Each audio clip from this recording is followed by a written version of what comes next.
जो ये शायरी सुनाते हैं, तब तुम लोग जो बातें करते हो ना बेटा, जैसे तुम लोगों की एज में, मुझे नहीं पता किसी ने तुम्हें समझाया कि नहीं समझाया, लेकिन मुझे ऐसा लगता है बीइंग अ टीचर ये मेरी जिम्मेदारी है, मैं तुम लोगों को इस बारे में बता दूं थोड़ा सा, क्योंकि मैंने जीवन के कई पड़ाव तुमसे ज़्यादा, प्यार मोहब्बत, ये किसी के प्रति लगाव, इंटीमेसी, ये बिल्कुल नेचुरल प्रोसेस है।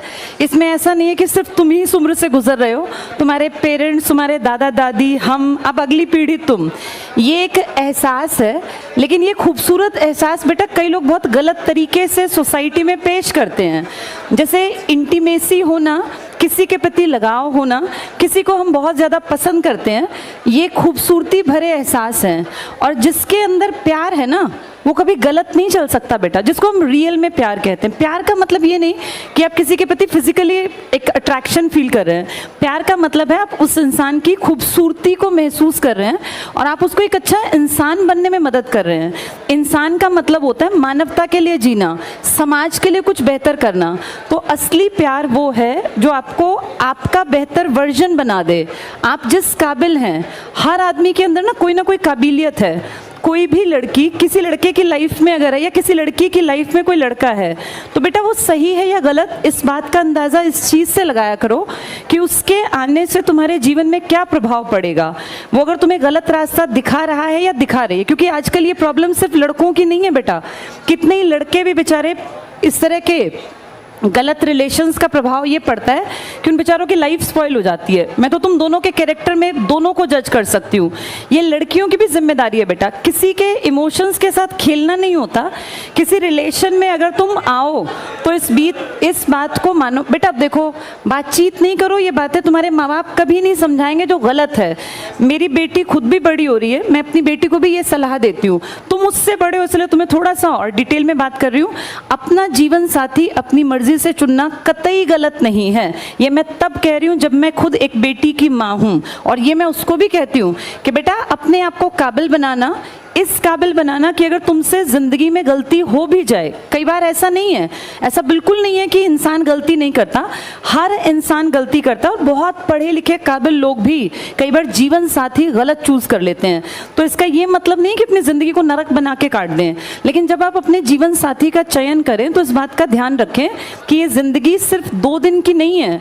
आपको उस जीवन साथी के साथ अपने, जब आप सामने दिखाते हैं ना बेटा, जब हम किसी रिलेशन में होते हैं तो हम बेस्ट बन के दिखाते हैं। आप सबसे बेहतरीन कपड़े पहन के जाएंगे, आप पूरा स्मार्ट बन के जाएंगे, लेकिन जब आप घर में होंगे तो आपकी जो रियलिटी है उस इंसान को वो भी देखनी है कि आप घर में किस तरीके से रहते हैं, आपकी ज़बान कैसी, आप बातें कैसे करते हैं।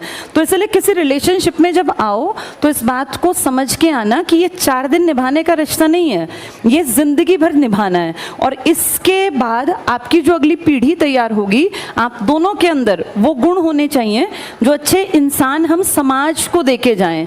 ये 4 दिन में किसी की शक्ल देख के कोई अच्छा लगना, या महज किसी के पास बाइक है या गाड़ी है इसलिए कोई अच्छा लगना, ये लड़के लड़की दोनों के लिए कह रही हूँ, ये ठीक नहीं है बेटा। ठीक ये है कि मैं खुद काबिल बनूं, ये सब लड़कियों के लिए लड़कों के लिए भी है। अपने आप को काबिल बनाओ। एक काबिल जीवन साथी अगर नहीं है, कोई काबिल कोई पैदा तो नहीं होता, सब बनते हैं। जब मैं और परिमल सर रिलेशंस में थे, अफेयर में थे, तो ऐसा नहीं है कि हम लोग सिर्फ ये फिल्मी बातें करते थे, हम दोनों साथ रह के पढ़ते थे। मैं मैथ्स में महाबुद्धू थी, मुझे मैथ्स कभी समझ नहीं आया। ये कहीं ना कहीं मेरा एक बचपन में एक डर बैठ गया था मैथ्स के टीचर का, जबकि मैं बाकी सब सब्जेक्ट्स में बहुत परफेक्ट थी। मेरे साइंस में 100 में से 95 नंबर थे। तब CBSE में 25 नंबर का इंटरनल पेपर होता था और 75 नंबर का बाहर का।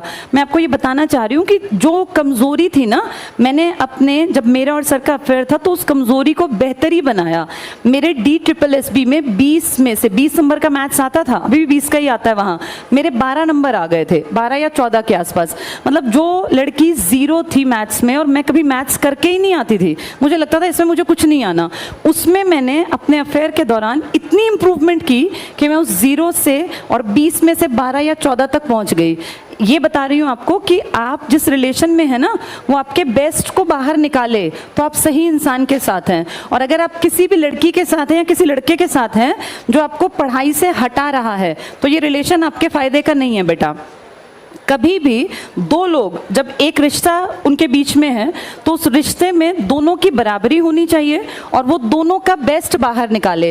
ये लड़कों के लिए भी है बेटा। कई बार मैं देखती हूँ इस तरह के केसेस बहुत नॉर्मल है जिसमें लड़कियां जो हैं लड़कों का गलत तरीके से इस्तेमाल करती हैं, गिफ्ट्स लेती हैं, पैसे ले लेती हैं। मैं सिर्फ लड़कियों की बदनामी नहीं कर रही हूँ, लेकिन ऐसा भी है। ये तुम्हें भी देखना पड़ेगा कि हम जिस लड़की के साथ, और बेटा ये ना टाइम पास की चीज़ें नहीं होती, ज़िंदगी बार बार नहीं मिलती।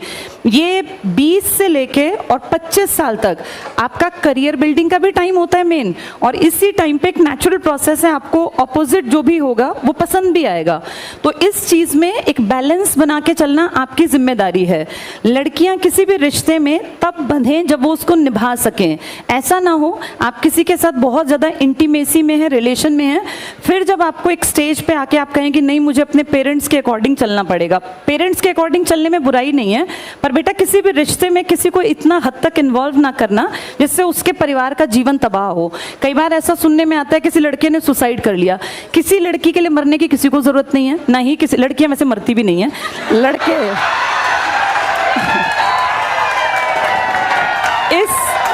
इस मामले में लड़के थोड़े ज़्यादा इमोशनल हो जाते हैं बेटा।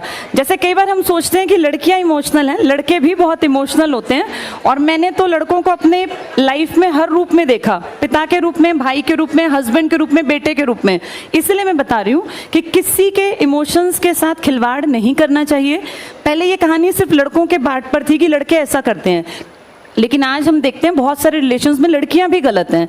ये सबको मिलके समझना है। एक खूबसूरत रिश्ता वो है जिसमें बराबरी का एहसास हो, कोई किसी को बेवकूफ़ ना बनाए बेटा। ये विश्वास पे टिकती हैं चीज़ें, और ट्रस्ट दोबारा नहीं पैदा होता। किसी भी इंसान पे दोबारा ट्रस्ट नहीं होगा।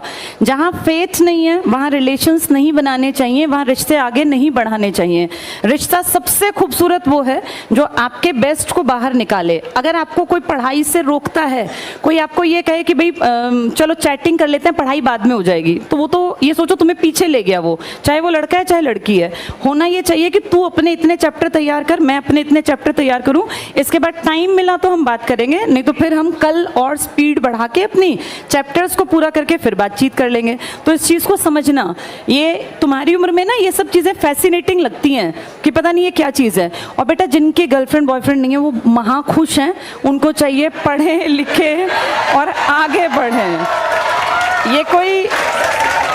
ये कोई ऐसी चीज़ नहीं है कि जिसको हवा बना दिया जाए कि अगर हमारे पास कोई रिलेशन नहीं है तो हम पिछड़े हुए हैं, ऐसा बिल्कुल नहीं है।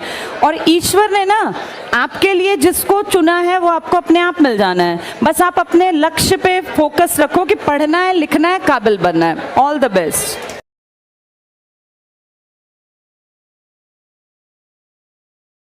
ओ तू